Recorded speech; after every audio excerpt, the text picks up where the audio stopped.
Lakukan ini jika kantor imigrasi terdekat tidak ditemukan di aplikasi M-Paspor. Memasuki pertengahan tahun 2022, permintaan paspor, baik permohonan baru maupun penggantian, terpantau cukup tinggi. Situasi pandemi COVID-19 yang berangsur normal kembali di berbagai negara menjadi faktor utama meningkatnya angka permohonan paspor. Tak terkecuali permohonan paspor elektronik, yang dinilai memiliki keunggulan jika dibandingkan paspor biasa. Di sisi lain, Subkoordinator Humas Ditjen Imigrasi, Ahmad Nur Saleh mengungkapkan bahwa paspor biasa dan paspor elektronik memiliki fungsi yang sama. Keduanya memiliki fungsi yang sama.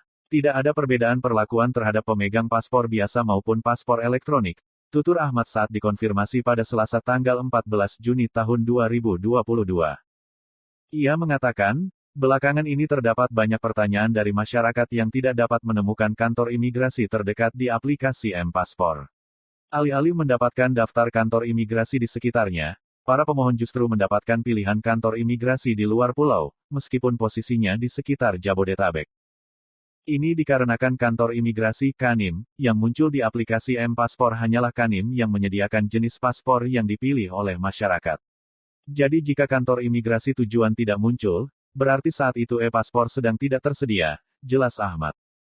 Agar dapat menyelesaikan permohonan paspor, pemohon dapat mengganti jenis paspor yang dipilih menjadi paspor biasa, yang tersedia di seluruh kantor imigrasi.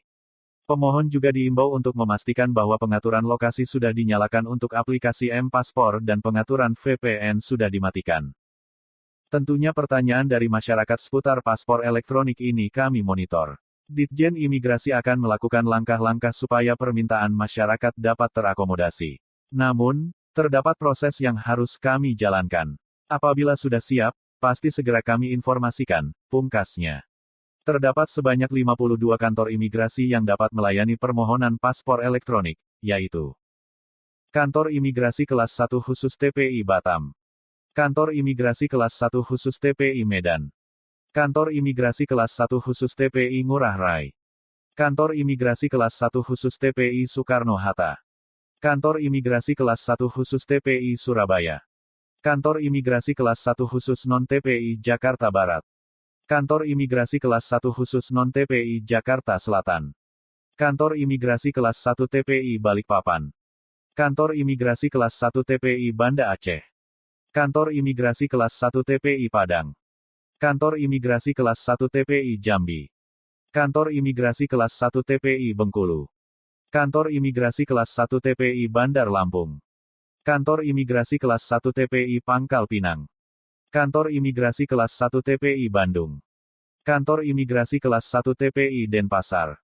Kantor Imigrasi Kelas 1 TPI Jakarta Timur, Kantor Imigrasi Kelas 1 TPI Jakarta Utara, Kantor Imigrasi Kelas 1 TPI Makassar, Kantor Imigrasi Kelas 1 TPI Malang, Kantor Imigrasi Kelas 1 TPI Manado, Kantor Imigrasi Kelas 1 TPI Mataram, Kantor Imigrasi Kelas 1 TPI Kupang, Kantor Imigrasi Kelas 1 TPI Banjarmasin, Kantor Imigrasi Kelas 1 TPI Palembang, Kantor Imigrasi Kelas 1 TPI Pekanbaru, Kantor Imigrasi Kelas 1 TPI Polonia, Kantor Imigrasi Kelas 1 TPI Pontianak, Kantor Imigrasi Kelas 1 TPI Palu, Kantor Imigrasi Kelas 1 TPI Kendari, Kantor Imigrasi Kelas 1 TPI Gorontalo, Kantor Imigrasi Kelas 1 TPI Ambon, Kantor Imigrasi Kelas 1 TPI Semarang, Kantor Imigrasi Kelas 1 TPI Surakarta, Kantor Imigrasi Kelas 1 TPI Tanjung Perak,